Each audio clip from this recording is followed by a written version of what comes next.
Now, the reason why we invited you on the show is because I saw your statement posted on X, and we can probably pull it up here just to kind of summarize. You're basically saying here, if I put on my glasses, in the city of Toronto, which is the focal point for a lot of the conversation around gun violence, it will have little to zero impact on firearm crime we're seeing in the city.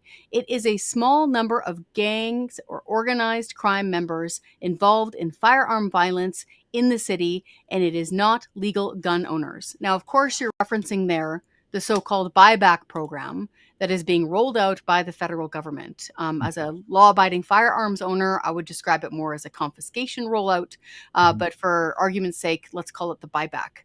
Why did you feel it was important to speak up against this form of the buyback?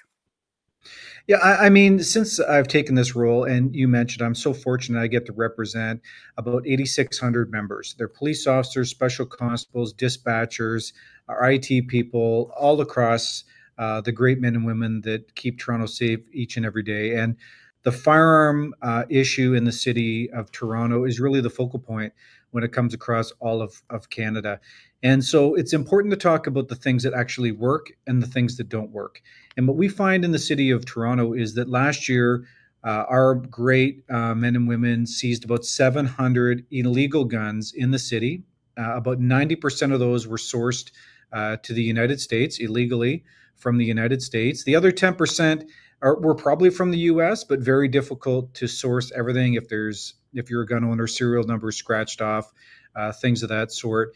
So what we found, it is not legal gun owners. It's certainly not hunters or target shooters. They're involved in crimes in the city of Toronto. It's a small number of thugs, criminal gangs, organized crime that are involved in terrorizing our great city.